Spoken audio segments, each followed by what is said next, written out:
आएँगे। Hello everyone, कैसे हैं आप लोग? दोस्तों, हमारे ऑरेंज के प्लांट में एक ऐसा मोमेंट आ गया है जिसका हम सबको वेट था।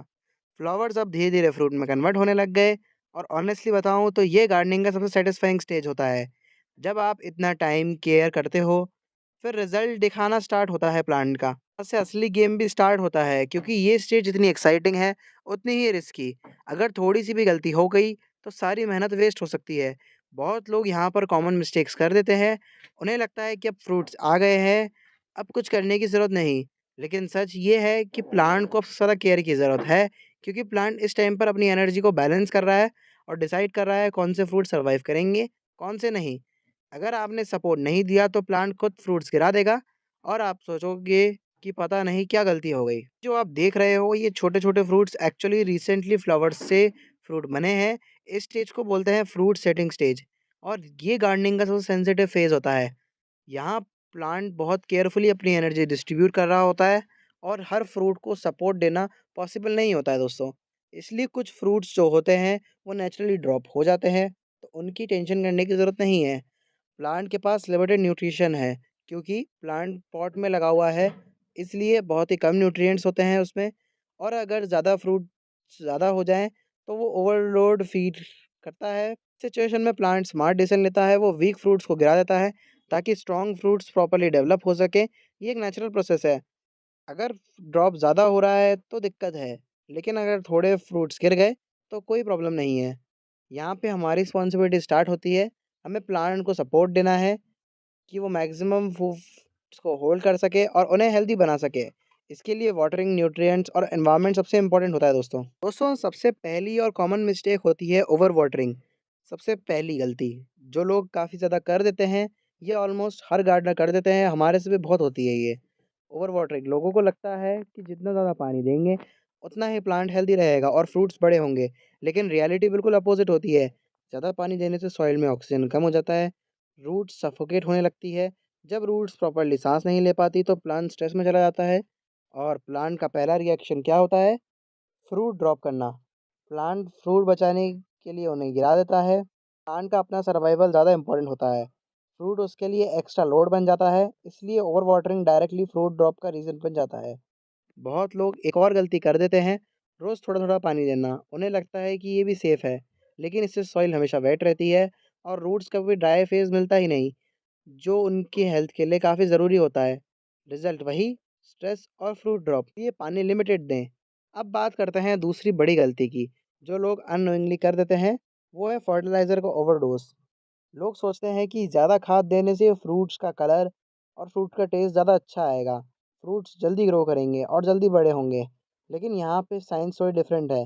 हर न्यूट्रिएंट का अपना रोल होता है, स्पेशली नाइट्रोजन का इफेक्ट समझना ज़रूरी है। अगर आपने इस स्टेज पे न ज़्यादा नाइट्रोजन दिया तो प्लांट क्या करेगा? वो अपनी एनर्जी लीव्स और ब्रांचेस में लगा देगा और फ्रूट्स को इग्नोर करेगा। इससे फ्रूट्स वीक हो जाते हैं और इवेंचुअली गिरने लगते हैं। बहुत लोग फ्रेश गोबर या यूरिया यूज़ कर लेते हैं जो नाइट्रोजन से भरपूर होता है। ये चीज़ वेजिटेटिव ग्रोथ के लिए अच्छी है। कंफ्यूज़ हो जाता है कि ग्रो करना है या फ्रूट बनाना है और रिज़ल्ट वही फ्रूट सैक्रिफाइस हो जाते हैं। ये एक हिडन मिस्टेक है जो दोस्तों जो दिखती नहीं है लेकिन होती है। आपको खाद 15 दिन में एक बार लाइट डोज़ देना है, डाइल्यूट करके। अब एक ऐसी गलती जो पहले आपने सुनी नहीं होगी। लोग मज़ाक-मज़ाक में या एक्साइटमेंट में फ्रूट को टच करके देखते हैं। उन्हें पता नहीं होता कि फ्रूट जो होता है वो डैमेज कर रहे हैं।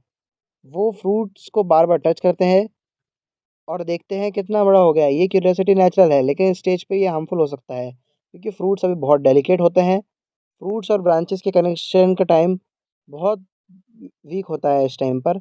एक हल्का-सा प्रेशर भी उन्हें लूज़ कर सकता है और आपको पता भी नहीं चलेगा। कुछ दिनों बाद वो फ्रूट गिर जाएगा और आप सोचोगे कि पता नहीं क्या प्रॉब्लम हो गई। जबकि रीज़न ये होता है ह्यूमन इंटरफेरेंस।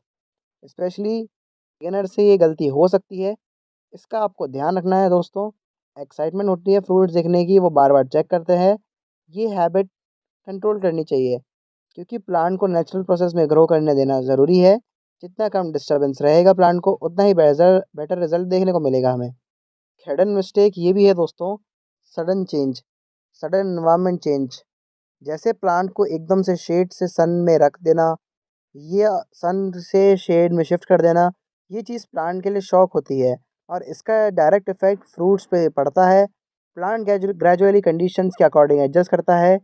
अगर आपने अचानक चेंज कर दिया तो प्लांट स्ट्रेस में चला जाएगा, वो अपने फ्रूट्स को मेंटेन नहीं कर पाता, फ्रूट ड्रॉप कर देता है। आपको एक ग्रीन नेट लेनी है, ग्रीन नेट के नीचे फ्रूट प्लांट्स को रखना है। ये प्रॉब्लम आपको स्पेशली टेरेस गार्डनिंग में ज़्यादा होती है फ्रूट ड्रॉप की, जहाँ लोग प्लांट्स को मूव करते रहते हैं। सनलाइट भी बहुत इंपॉर्टेंट फैक्टर है दोस्तों। अगर इंटेंसली सनलाइट बहुत ज़्यादा आ रही है तो लीव्स और फ्रूट दोनों स्ट्रेस फील कर सकते हैं।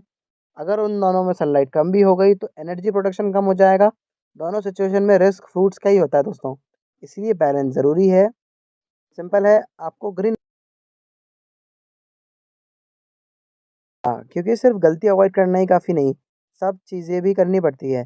इस स्टेज पे प्रॉपर फीडिंग बहुत इंपॉर्टेंट है दोस्तों, जो फ्रूट को स्ट्रॉन्ग बनाती है और उन्हें गिरने से बचाती है। ये आपका सपोर्ट सिस्टम होता है। आप ऑर्गेनिक फर्टिलाइज़र यूज़ कर सकते हो जैसे वर्मी कंपोस्ट। ये सॉइल को हेल्दी बनाता है और न्यूट्रिएंट स्लो रिलीज़ करता है, जो प्लांट के लिए परफेक्ट होता है। इससे रूट्स भी स्ट्रॉन्ग बनती है और ओवरऑल ग्रोथ इंप्रूव होती है। बनाना पील फर्टिलाइज़र भी एक ऑप्शन होता है दोस्तों।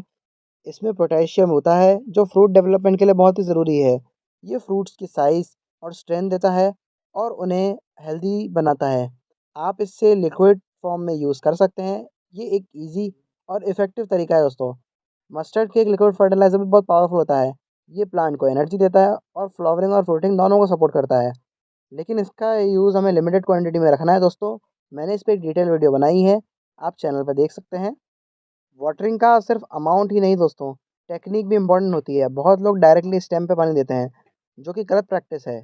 इस स्टेम पे स्टेम वीक हो जाता है और डिजीज़ का रिस्क बढ़ जाता है। इसलिए करेक्ट मेथड फॉलो करो।